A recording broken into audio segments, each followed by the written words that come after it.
Hey, my handsome ladies and gentlemen, this is Shmeaty. Welcome back to the channel. Welcome if you're new. If you're looking for an Ultra League team to climb rank, this is unfortunately not the video for you. However, if you are looking to see how all three of the shiny Galarian legendary birds perform in the Ultra League on a team together, well, you're in for quite a treat. This is definitely not a team I would recommend playing by any circumstance, but let's get into it. We're going to be kicking things off with game number 1, leading Galarian Zapdos into Pidgeot. If I was a regular Zapdos, this would be a much better scenario for me. Unfortunately for me, I am not. I am going to have to save switch into Articuno, and for all intents and purposes, throughout this video, these Pokemon are just going to be Articuno, Moltres, and Zapdos, because playing these games was already difficult enough. I do not need to give myself a verbal challenge as well while trying to say those long names all in succession. Nevertheless, Articuno going to be able to build up to another Ancient Power here. Ancient Power is going to get this Pidgeot pretty low after they shielded the first, and now I'm not going to be able to get another Ancient Power here. They're just going to be able to get that Gust down. Gust, one of those 4-turn moves that did not get any love this season. I believe this was the only 4-turn move that's any amount of competency. I guess you can say Yawn, I think, is 4 turns. I don't know. One of those really bad moves is 4 turns as well. That one didn't get any love either, but nevertheless, we're going to bring in Zapdos up against a Lapras, and because their Psywave chip is so devastating for my Zapdos, I am going to put up a shield on what's likely going to be a Sparkling Aria bait. I don't mind shielding that bait, though. They're going to be able to go for another move here. I'm pretty sure this is going to KO. I am going to decide to let go of my Zapdos for favor of the Moltres farm that I'm going to be able to get. Moltres able to get that Sucker Punch farm down. In the back, they have a Nidoqueen, and they go for a catch. The catch is not successful. Is this a Feather Dance? If this is a Feather Dance, I automatically lose the game. It's just going to be the Air Cutter. Air Cutter no shielded as Moltres gets the Sucker Punch farm down. Back in comes the Nidoqueen, and I make a pretty large error. I hope this doesn't cost me the match. I go for the Fly up against the Nidoqueen. Fly is no shielded, and this is absolutely terrible. If this Nidoqueen is able to make a second Poison Fang before I can double up on Flies, I am absolutely out of this game. I get to the double up. I fire off the move as soon as I get it. Fly number 1 is going to grab the shield from the Nidoqueen. We click on Fly number 2, but Nidoqueen has the slightest of slight advantages in this CMP and wins CMP over Moltres and the game. GG's. Moltres is going to lead into a Steelix, and Steelix is going to be on Thunderfang. That makes this a pretty tough matchup for me. I don't really have anything else I can bring into this Pokemon, so I'm forced to stay in with my Zapdos, and Zapdos is going to look to overfarm, get a bunch of energy, shield up the first Psychic Fangs, and look to make a catch of the second Psychic Fangs onto Articuno. You'll see me oftentimes sack Articuno, and that's because Articuno is one of the most useless Pokemon I've ever had the misfortune of using. I am going to build up to a Fly and fire off the Fly on the CMP tie with the Steelix's next Psychic Fangs, and they are going to actually shield it up. That is very surprising to me. I think we just always let this go and trust that maybe we're able to make a move, but we are not. Unfortunately, now this Pokemon has infinite amounts of energy, and I can't really even do much of anything at all here. I have to no-shield the Psychic Fangs, and now the Steelix may allow us to get a farm down, but they have taken out basically 2/3 of our team, and we have only just taken out their first Pokemon. However, our opponent is going to switch into a Donphan. Donphan is going to fire off what can only be a Body Slam. Body Slam is not going to be particularly threatening up against the Moltres, and now we're going to bring in our Zapdos. Zapdos going to be able to make a Fly up against the Donphan. Donphan would have to shield up, or it would nearly get KO'd. In the back, they have Gastrodon. Hold on. Gastrodon, their double Mud Slap. I don't know what the Steelix double Mud Slap line is doing in my ELO range. Actually, my ELO range is full of degenerates just like myself. Nevertheless, I go for the Fly. Fly onto the Gastrodon is going to do a sizable amount of damage if they don't shield it up. They have to shield it up, though. And now I overfarm as much as humanly possible. Go for the Fly onto the Gastrodon. And this Gastrodon is going to get KO'd. In the back, they've got the Donphan with 1 HP, and we're able to take that win.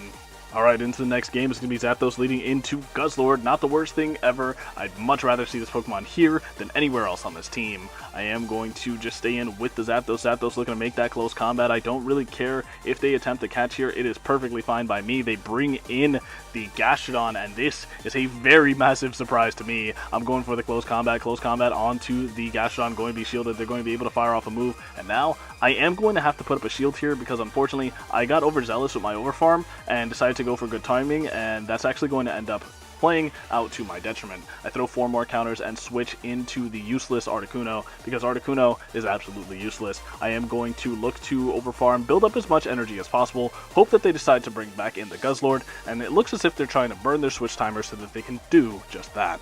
Body Slam is going to get a little bit of damage onto my Moltres here, or my Articuno.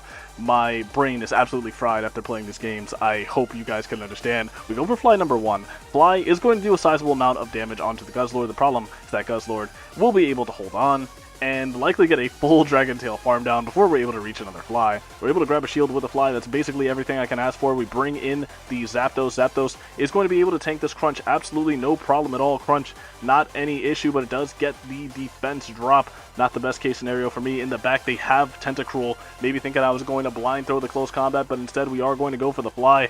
And now I try to make the last second Fly, but we're just short of that last second Fly. We go to bring in the Articuno, looking to make another Fly. They bring in the Gastrodon, and I am going to overfarm as much as humanly possible before the Gastrodon's able to make another move or KO me with these Mud Slaps. I am basically on 1 HP, so I decide to bring in my Moltres, and if this Tentacruel has Blizzard, this game is going to be very, very scary. Blizzard connects, but we're able to hold.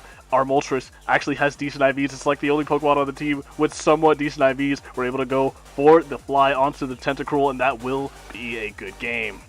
Get into the next game, we have a problem on the lead.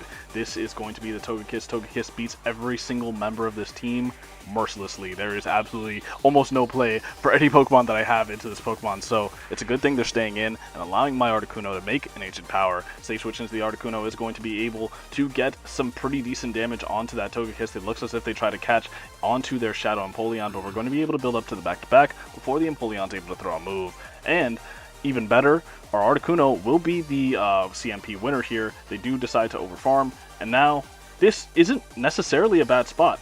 The Fly has chipped the Empoleon down very, very low, and I can look to just no-shield this move, as Empoleon has to use energy to get rid of this Pokemon. Now we just bring in the Zapdos. I don't really think there's a point in shielding the Zapdos, realistically.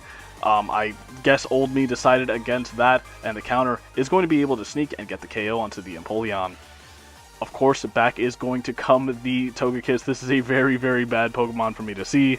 And now, they're going to fire off a move. I am going to no-shield, and it's just going to be the Aura Sphere. Aura Sphere in the Ultra League, not really that threatening. They're going to be able to bring in their Kyurem. Kyurem, of course, going to be on Legacy Glaciate. Glaciate is a very spammy move. We're not able to hang on there. We're going to trust in our boy Zapdos. Zapdos looking to get the counter down. We have to commit both shields. A Glaciate would probably KO from this range. I'm not even joking. Glaciate is going to be shielded. Kyurem is not going to be able to switch out, though, so we are going to be able to get that farm down. And now, back in comes the Togekiss, knowing it has the move loaded. I do the only thing possible for me to do in this scenario. Throw the close combat. Close combat is going to be shielded by the Togekiss, although the game doesn't really look as if it was. And now the Psyshock will KO. GG's to this trainer.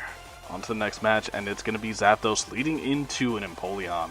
Definitely one of the better leads I can hope to pick up with the Zapdos. The Empoleon's immediately going to safe switch into a Dragapult, and now it's quickly answered with the Galarian Moltres, and Moltres doesn't even have to shield a move here. If they go for the Breaking Swipe, which is likely what they're going to throw there, we can just get more energy on the Moltres, and now if they decide to bring back in the Empoleon, I'm going to be able to make the payback well before the Empoleon's able to make a Hydro Cannon or Drill Peck, and I can pressure their shield with another payback.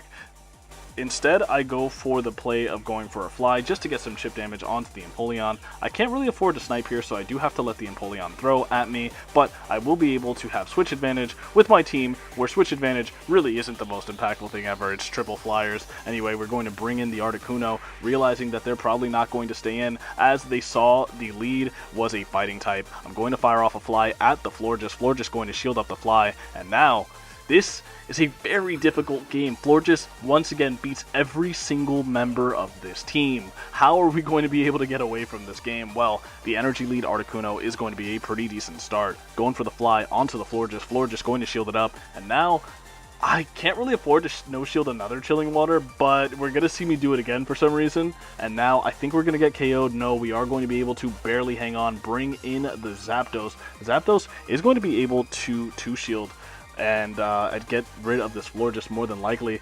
I can survive one Trailblaze. They go for the catch of my fly, and this is catastrophically bad. I have one play remaining. I have to be able to build up to a fly, and I have to be able to switch out and reset all the debuffs this Florges is going to throw at me.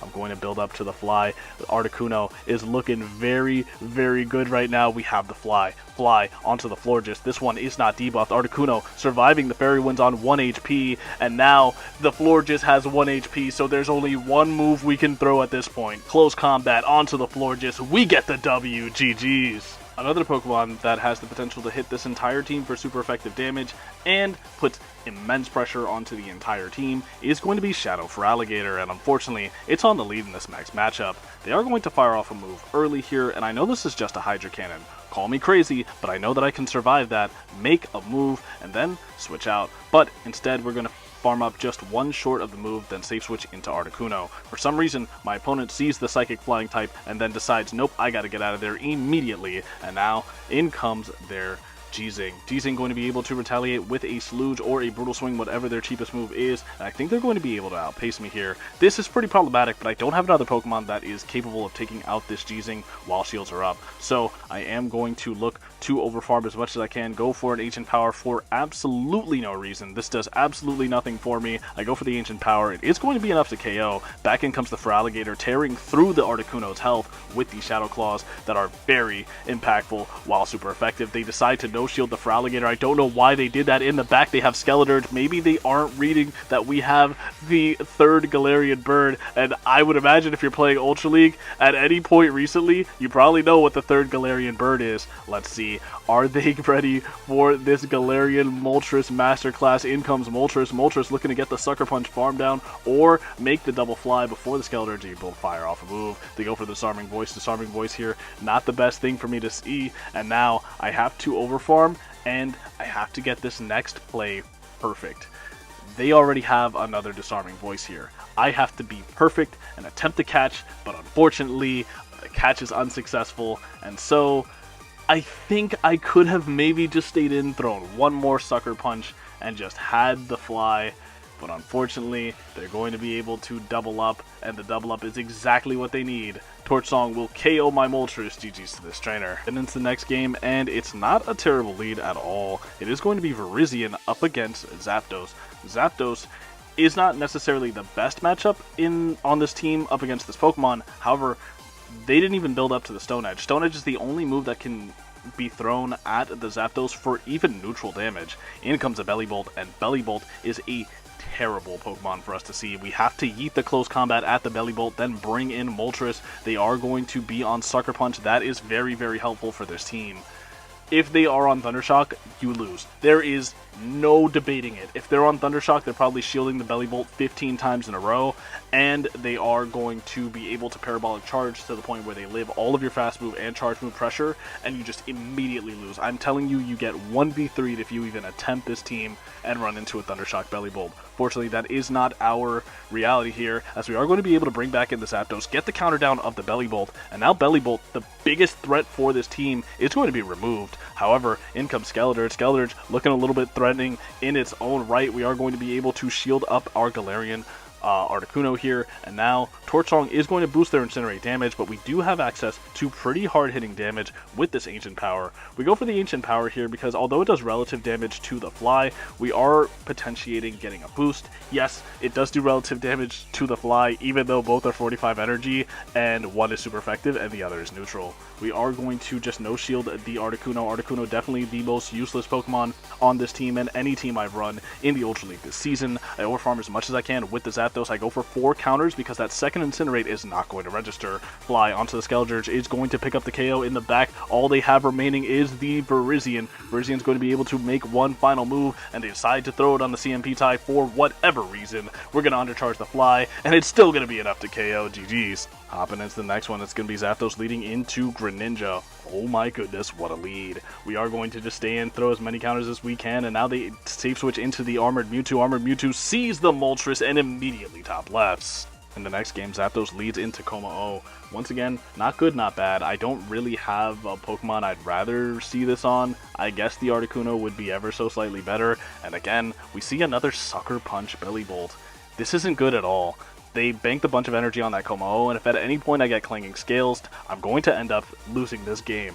So I am going to bring in the Moltres. Moltres, the only Pokemon on this team that is comfortably able to survive a Parabolic Charge and the succeeding Sucker Punches, and now we're going to be able to CMP-tie the Belly Bolt with a Fly, but the Belly Bolt has gotten too low. They've wasted a lot of their HP resources, no shielding that close combat, and now I can either decide to shield the Moltres or not. What is it we decide to do? We let go of the Moltres, realizing that we no longer need it to get rid of this Belly Bolt. Belly Bolt, definitely the problematic Pokemon on the enemy team. And now they're going to bring in Corviknight. Corviknight, a little bit problematic for us to see here. They're going to be able to build up to the Air Cutter and just send it immediately. However, this is not going to be enough to KO. I'm going to overfarm as much as I can, then bring in my Galarian Articuno. They are going to fire off another Air Cutter. This one would absolutely KO. So I'm going to build up to nearly the back-to-back CCs. And now I think here we just have to pivot into the Articuno. And now they let that CC go. I don't really know why. I guess they thought that maybe I didn't have Articuno in back. I'm not entirely sure, but they're putting their full faith in that Como-O, and now we have to fire off a move before this Corviknight's able to get a potential payback. If they shield us up, not going to be the best situation for me to be a part of. They are going to no-shield, and now, if they go for anything shy of a Clanging Scales here, they will not be able to KO this Articuno, and the Fly is going to put pressure on that Como-O.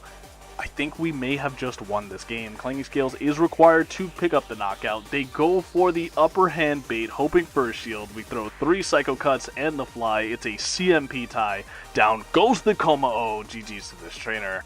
Getting into the next game, we've got yet another problem. Typhlosion is staring down our Zapdos. I am going to stay in here and look to get as much damage as I can with the counters. They are going to fire off the Thunder Punch immediately, which does allow me to get a free counter through, but that isn't necessarily the best silver lining ever. I'm going to be able to grab my shield back with a Fly here, but I'm still not in a particularly good spot. I'm going to overfarm as much as I dare, then bring in the Articuno. As we know, Articuno is the most useless Pokemon on this team. However, with that move that just snuck, I would be able to outpace if my opponent's intention there was to stay in with that Typhlosion.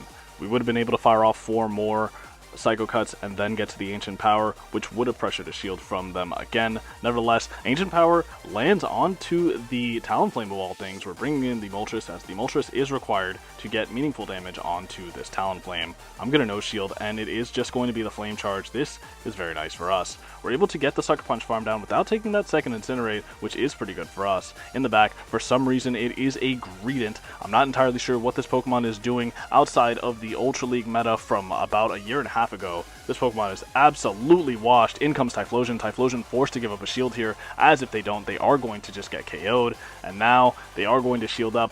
Back in comes the Moltres. They realize it is an insurmountable task for their Greedent, and they top left. GG's. Getting into the next one, it's Zapdos into Charizard. We've made it to the final game of the video. Safe switch into the Galarian Articuno. Articuno going to be able to strike quickly with the very quickly pacing Ancient Power. Ancient Power lands onto the Charizard. Charizard switching out immediately into a Drapion. Drapion not able to make the crunch before we're able to spam out another move, and in comes a Fly at the Drapion. Drapion is non-shadow, so unfortunately it's not going to be taking the most amount of damage here, but I'm very comfortable with the amount of damage that I was able to get onto this Drapion and nearly KOing a Charizard. For the most useless Pokemon on the team, that's a pretty big feat for it to accomplish. In comes Zapdos. Zapdos looking to get the counter down onto the Drapion. I don't really think I need to use any energy to get rid of this Pokemon, and so I'm not going to. We are going to have a pretty tough shielding decision to make, but I'm going to no-shield the Aqua Tail, and now they're going to bring in their last Pokemon, which is revealed to be Virizion. Virizion does not have enough shields to take all of this flying type damage. I can decide to grab both of their shields with my Zapdos, or I could just bring in my Moltres straight away. They're going to go for the Sacred Sword. Sacred Sword would definitely KO the Zapdos from the range that it's at, so you're going to see me shielded up, but in exchange I'm able to get both shields from the Virizion. In comes the Moltres, and there is no way Virizion's going to be able to get through this Moltres. The only win con for them right now is catching. So I'm just going to have to be mindful of a catch. They go for the Sacred Sword, they don't even build up to the Stone Edge, and now there goes the attempted catch onto the Drapion. Drapion not able to get that catch, and now do they bring in the Charizard? Do they bring in the Virizion? No matter what they do, it just doesn't matter. In comes the Charizard. Charizard, I believe, is in one Sucker Punch range. So I just have to shield this move. The Air Cutter is going to be shielded. And now, with my opponent's only option being to bring in a Virizion to a loaded fly on a Moltres, they decide to top left. GG's. If you made it to this point in the video, thank you so much for watching. There is only one of these Pokemon that you need to worry about building, and of course that is Galarian Moltres. Galarian Moltres, ever since it got the addition of Sucker Punch, and even back when it had Prime Wing Attack, was a pretty formidable Pokemon. But now, it is definitely the best of the trio, bar none, and the other two are relegated to meme or spice picks at best. Unfortunately, that is less to do with their movesets, as their movesets are okay, and more to do with their stat products. They are laughably frail. And also Zapdos, I think, could have more play if it wasn't stuck with counter as a fast move, which is formerly the best fast move in the game and is now relegated to obscurity. If you've enjoyed today's video, feel free to leave a like and subscribe if you haven't already. I've been Shmeaty. Thank you once again so much for watching. I hope to see you all again next time, and have a good rest of your day. See ya.